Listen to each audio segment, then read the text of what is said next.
Let's join the guys who are back from their vacation. Tim, Luke, and Greg Schraub, the appraisal guys, a frickin' frack of Nick and Knack with Appraise This. You can always find them at their website, tqag.com, or right here on Robin Hood Radio. Good morning, guys. Good morning. Hey, good morning. So Jill sent me a message here. She probably doesn't like the direction I take when I go off on my tangents here to ask you, but this is specifically for you, Tim, okay? And what she says to me is apparently with the pandemic, there are certain rules that have been relaxed to allow museums to sell works of art. And she puts it here, Brooklyn and Baltimore come to mind. She wants you to talk about that a little bit. Well, yes, and actually there's an article that just came out that I was looking at on about the Baltimore Museum and selling their collections. And I think that part of that is you have to look at it as what the institution has to do what they need to do. Some of the rules, and what Jill is referring to, is that some of the rules are that once they've been donated and accepted into the collection, that usually they cannot be sold for any reason. And what they're doing is that they are relaxing some of this because they are in a financial crunch. And this is a unique situation. This is something that was not brought on by, it's like a, what do they call that, Greg? It's kind of an act of God. It would be almost in the insurance world too. It's something is that what they call like force majeure? Something like that. Yes, I think you are correct. And that I don't quote us on that, but I know it's these extenuating circumstances that go beyond anything that you could have imagined. And it's similar to what I'm going through with my benefit auctions and doing all this, is that you don't foresee that there's going to be a pandemic and that you have to reschedule, but you still need to raise money. So what are we doing in the nonprofit world? I'm doing a virtual auction for a social services organization next Friday, and virtually, and I'm doing it from home. So they're going to beam me in, and they're working on that. We've been putting that together. With the museums, it's very similar. Is that they have budgets. They still have to run their organization, and they have a lot of deficits. And I'm sure that it is very difficult for the board and for the supporters of the museum to realize this, but there are ways to make this happen, and I think that is, and it just depends on where you stand. The traditional museumists, the museum lovers, oh wait, you should never be doing this, never doing this.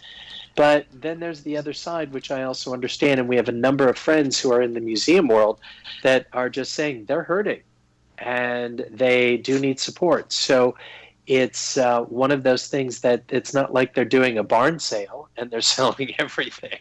Yeah, it's not like you're going to end up seeing the Mona Lisa going on the auction block, Right.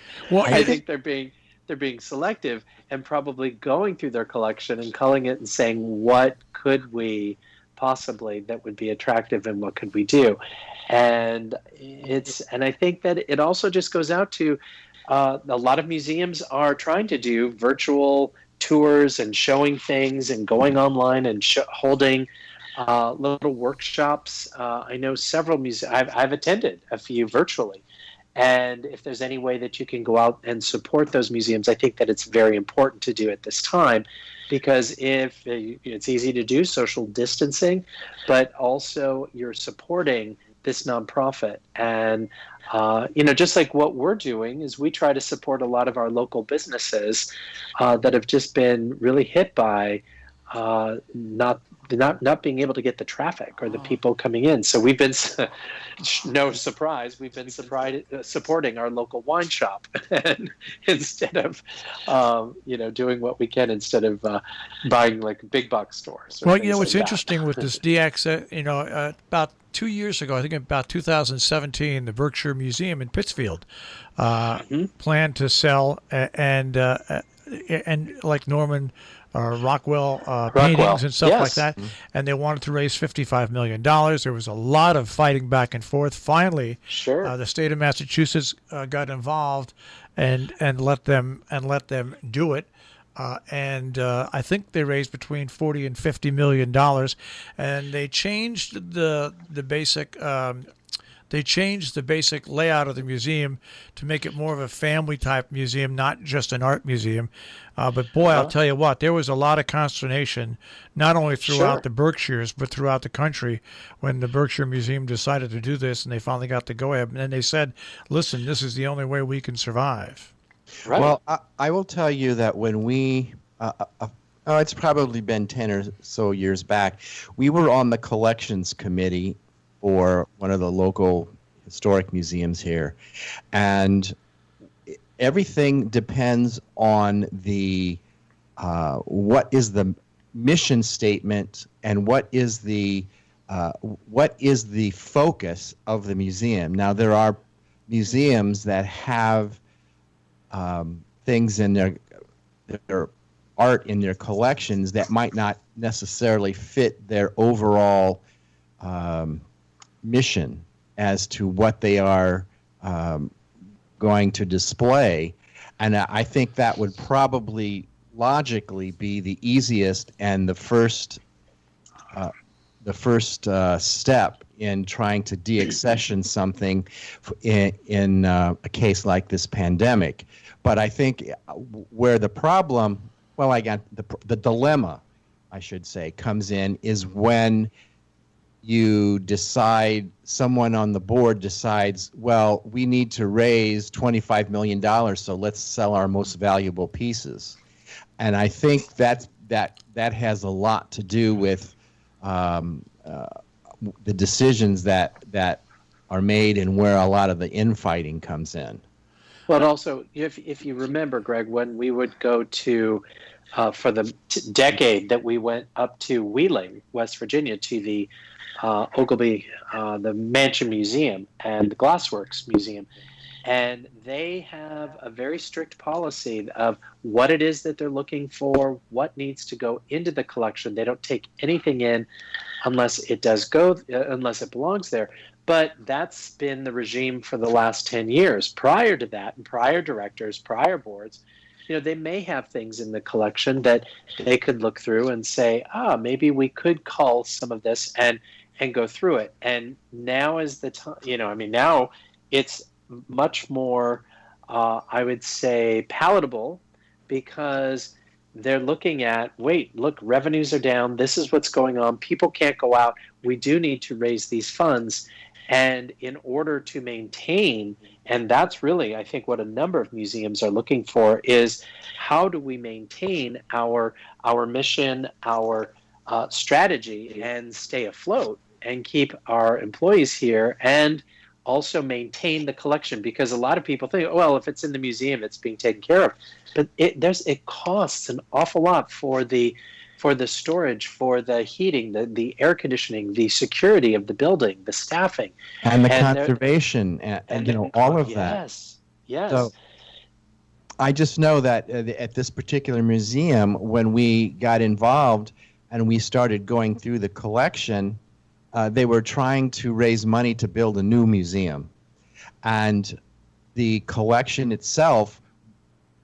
This was prior to when people would just say, well, I'm going to leave my collection to a museum, and the museum would just say, okay, we'll take it. Well, it really, a lot of the things didn't really even have any pertinence to what the focus of the museum was.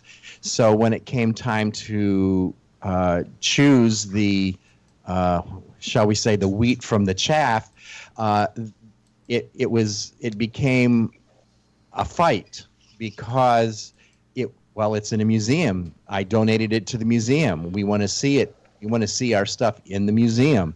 So, and that's just on a small scale. On a larger scale, I can't even begin to imagine the fighting that goes on in a place like the Metropolitan Museum or any of the major art museums in the world. But this is an issue that has come up, and it has to be dealt with. And I think we're just scraping the top here. And I think we have to really stay on top of this and find and do a lot of. We're going to have a lot of research and a lot of study to do to figure out what the impact is going to be down the road. Well, I think also, Greg, what goes on behind the scenes is that you have the board, and it comes down to the bean counters and the artistic people. Is that there is a right class. brain, left brain. Right brain, left brain, exactly. Is that we need the cash, we need to do this, and the art and museum professionals saying, wait a minute, no, we can't let go of everything, but let's look at this in a way. Here are some things, and let's look at this in a different perspective. And I'm sure that they do need to have, and it's very vital to have that input before a decision is made. And because they also have to look at, well, what's going to be attractive in an art market. Because here's the other thing that you have to remember about a museum is just because it's in a museum doesn't mean it's valuable. Yes. And we've had to get that across to a lot of our clients and said, oh, I saw a similar one at this particular museum. And it really just depends on what it is. It could be there just to illustrate a particular, whatever their mission is.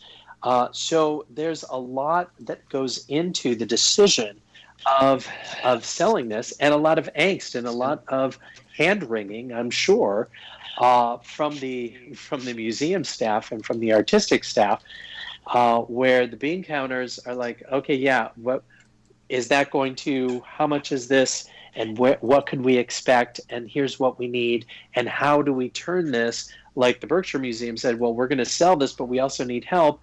Or the Warhol, no, not Warhol. I just lost it. It's the Rockwell. Rockwell, yeah. And what they were doing is that, okay, we're going to build almost a fundraising campaign around this, and that's very that's thinking outside of the box and making it work. And I would imagine that when these museums do this, and I haven't read the article about the Baltimore Museum because it's funny that you brought that up, Marshall, because I was just scrolling through that and I saw that just before we went on the air, and I said, oh, this would be interesting to talk about. But I do know that a lot of the museums, what they try to do is there's probably a lot of matching with donors and saying we're going to sell this, and there's a lot of work behind the scenes that we wouldn't be privy to of, hey, we do need funds, and soliciting supporters to make sure that they can that they have an enduring legacy. Well, I think also it depends on what, let's say, for example, a Wyeth is in the in your museum, and let's say that you are trying to, you're having financial problems. It depends on what your financial problems are. If you're trying to build a Wyeth wing, well, would you want to sell that? If you're trying to make payroll, that's a different thing. So a lot of these smaller museums are just trying to make payroll. So I mean, there are other considerations, I think, that have to be taken under consideration. So one size is not going to fit all in this, and it's unfortunate that it's coming to this. But I think I'm hoping that this too shall pass at some point. Sure. But from another perspective, and this is just from the appraisal perspective and also from the auction perspective, is that having a piece that has been on exhibit and is coming from a museum also adds provenance. So that's another aspect of the value characteristics of the actual item, is that what is going to add to the piece is that depending on the museum that it was at and how long it's been in their collection and who owned it before it was accessioned by accepted by the museum. All of those things really add up too. So it's not a simple process. And this is what we're I think this is what we're getting at, to summarize everything that we've just stated, is that it's not as simple as, oh yeah, let's just put this up for auction. Is that let's look at all of the different value characteristics that go into the actual item, and what is this going to bring, and how is this going to help us and help the museum move forward? Because obviously, if the piece is going to be sold, there's also the PR aspect to it. And how do you put a positive spin on it and saying, in these days of COVID, here's what's going on? And in these pandemic times, you have to think outside of the box. And it's interesting. I was asked by the NAA, I'm doing a presentation tomorrow on the rekindling the entrepreneurial spirit. Is that, yeah, we've all felt this really kind of punch in the gut, basically, over what's been going on. And we have to reinvent everything and re-look at things that we've just taken for granted, systems that we've had in place.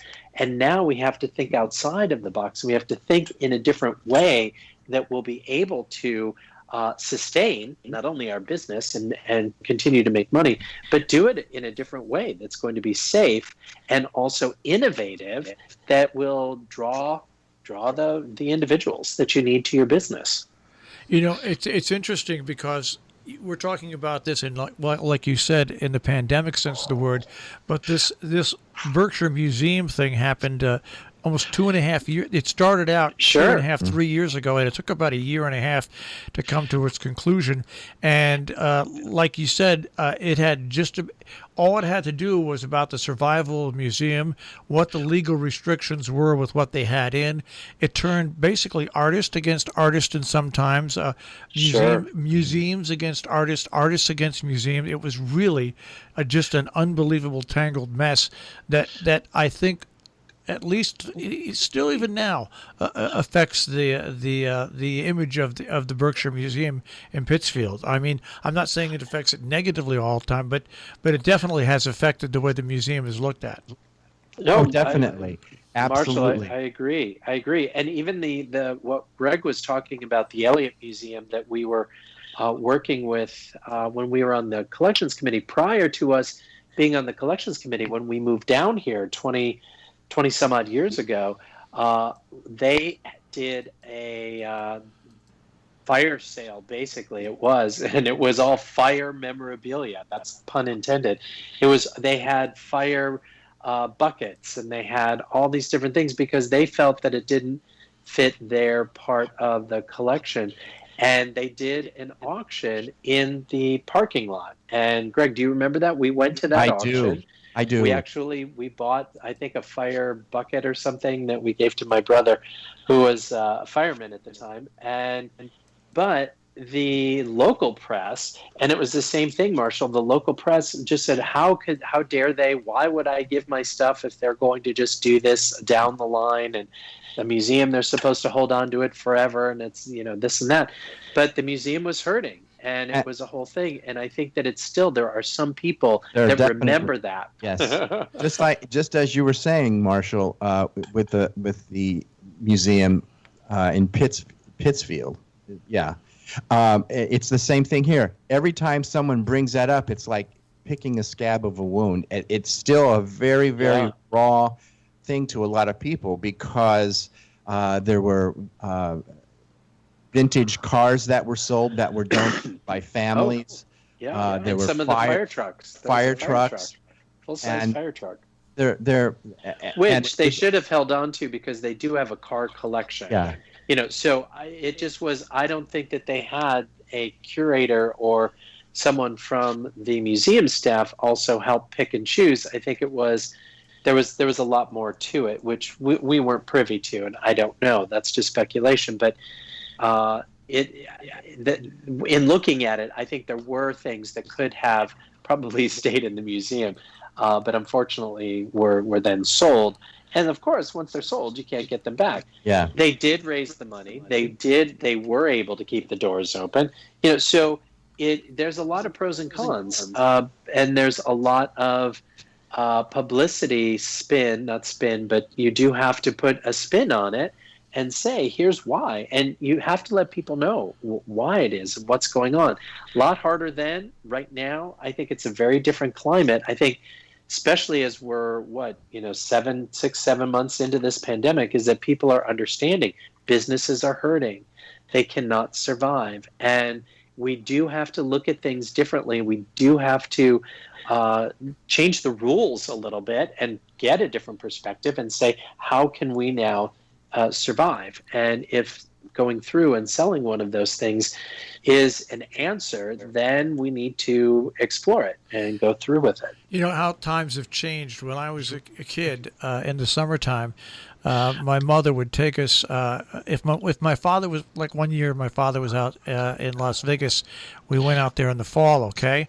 And where did we go? We went to the dam, the Hoover Dam. We always would go to Washington every year in the springtime, visit all the museums. As a young kid in New York, we'd go to New York a lot, visit the museums, and back then I was so young. I don't even know. I think we probably didn't even pay to go in back then in the museums. But if you want to learn from your history, and you want to learn, and then this includes art and natural history and American history and world history, museums are a necessity. And when definitely, it's bad enough when they're open to try to make profit, and it's not really profits. It's to reinvest in it's ends meet. Yeah, it's to make ends meet. Just imagine if there's no Holocaust museum. Just imagine if there's no space museum. Just imagine the different museums all around here. I mean, we had the Holly House here in Lakeville, and really had to close because they couldn't afford to keep it open, and then they actually ended up selling the house and putting it into the Salisbury Association, which kept the Salisbury Association afloat. I mean, these are all big questions, and you know what? There's no correct or non-correct answer to it. I mean, I agree. You're exactly right, and I think that you have to take it. There's context. You have to look at the context of. And the time period. This is why we had to do what we did. Now, we may look back in 10 years and say, boy, it's a good thing that we were able to do that because, look, we're still here and we're able to move forward. But like you said, there's no right or wrong. It's we need to do what we need to do in this time in order to survive. All right, guys. I didn't realize the conversation would go where it went, but I'm glad that it did. Absolutely. This was a great. Thanks, this was a very important topic. Very important. Yes. Topic. Let's give kudos to the boss, Jill Goodman. All right. Who? Jill? Who? She's the boss. Jill who? I haven't heard her for so long. I forgot who she was. Well, Hello, Jill. She's still the same. All right, guys. Our best to both of you. All right, we'll speak to you next week. Okay. Okay, Mark. Take care, buddy. Tim Luke and Craig Strom, the appraisal guys, the frickin' frack of Nick and Knack with Appraise This here on Robin Hood Radio. Of course, you can find them at tqag.com on the web.